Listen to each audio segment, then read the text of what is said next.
Hello, Michael Tillinger here with a report feedback from Brazil, South America, after my first visit to Brazil and South America for the first time. Firstly, I need to thank Emilia Barros and Luis Freitas and the team of incredible people from the NIC Institute that made it possible and came out in full support of Ubuntu and contributionism and our strategy to implement a whole one small town philosophy in South America.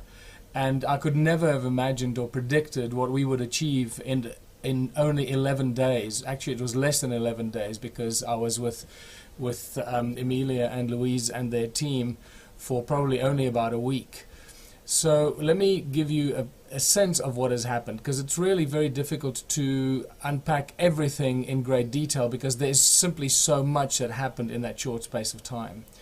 First of all, we made contact with mayors and town councils and native South American and Brazilian shaman and leaders of the native communities. And the feedback and the reaction was completely overwhelming and in many cases tear-jerking. So at this stage it looks like we have more than one town that has decided to adopt the one small town philosophy in Brazil. So at this stage Brazil has taken the lead around the world of all the countries very unexpectedly in implementing the Ubuntu and contributionism philosophy.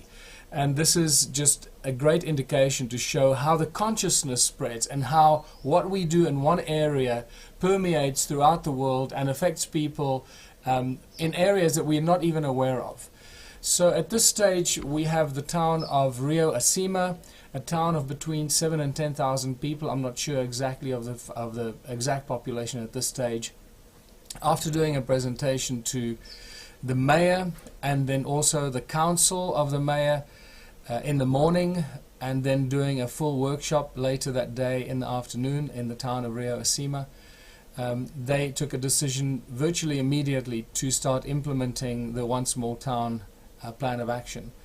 As far as my latest information is, they've had several meetings already, are assessing the industrial potential, exactly what they can do, what factories and what businesses are already in place, and what could be restarted or initiated very quickly.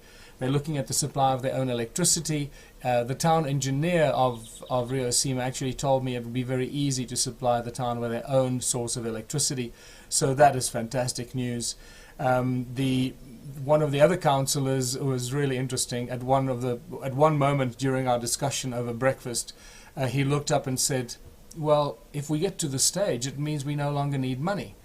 And I just got a big smile on my face when I realized that they get it. It's incredible. We've reached the stage. The consciousness has spread so much now and raised our collective consciousness that people are getting it without me having to tell them in words.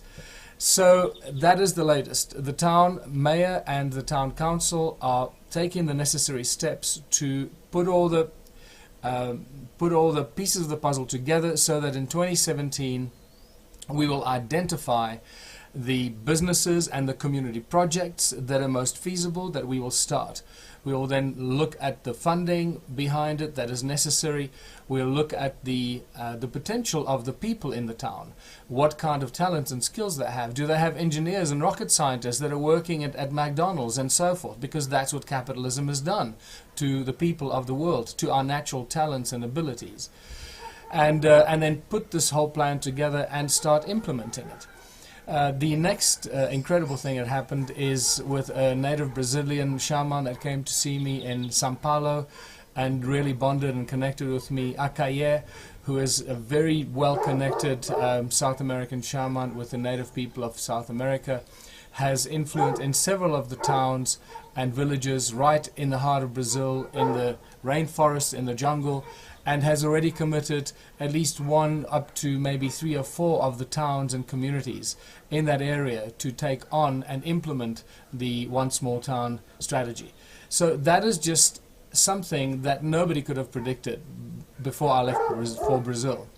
The other important thing is that the one small school can change the education system has now been also embraced by not only Akaye for the Amazonia area, in the rainforests, in the jungles, to create a whole new alternative education system, but also supported by the mayor of Salvador, the third largest city in Brazil, who just seems to love the idea and has given Emilia and her team and the Ubuntu team in Brazil his full support to get this new alternative education system off the ground.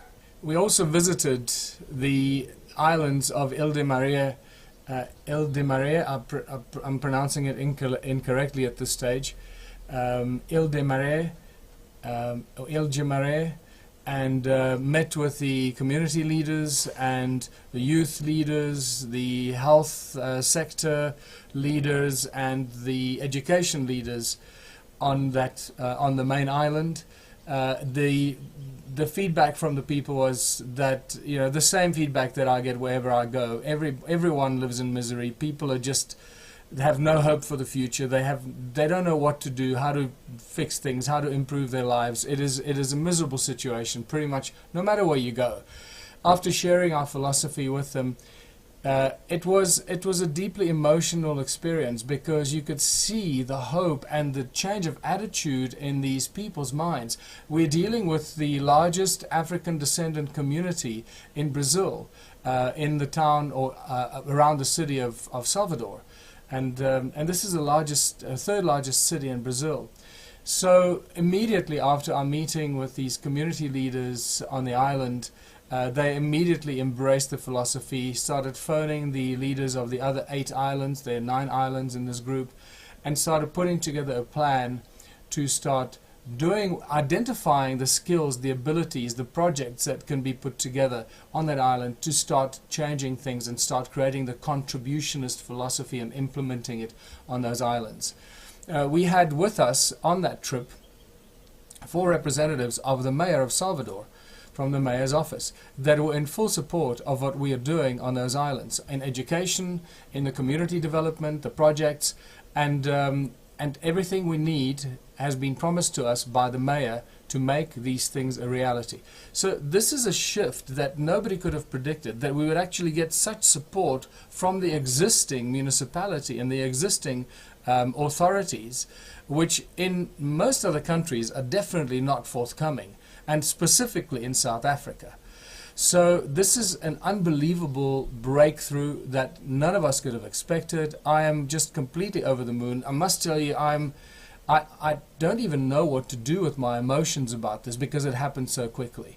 So what I want to share with everyone that follows the Ubuntu movement and our progress and our 12-year journey since the concept of contributionism first arose, that we are growing much quicker than we could have imagined. Right now we are putting together the business plans, the strategies, the structure for the projects, the community projects and the businesses, so that when we present it to the town councils and the mayors, it is a cohesive plan that everyone can use no matter which town we are dealing with.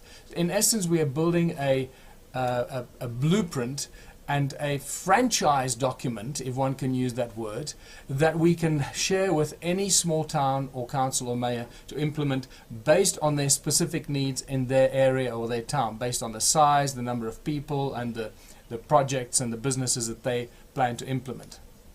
So that's the best news I can share with you right now. I get messages, I speak to Emilia virtually every day, and get feedback from her from Brazil about the constant growth and expansion of the support and the progress in the various areas, from Rio Acima to Salvador to the islands, and in the jungle or Brazilian forest area, rainforest area. So I will feedback more. We are working on this every day in between all the other things that need to happen. My main objective is to just strengthen my own home base, because the Ubuntu head office is in dire straits right now. We are completely understaffed.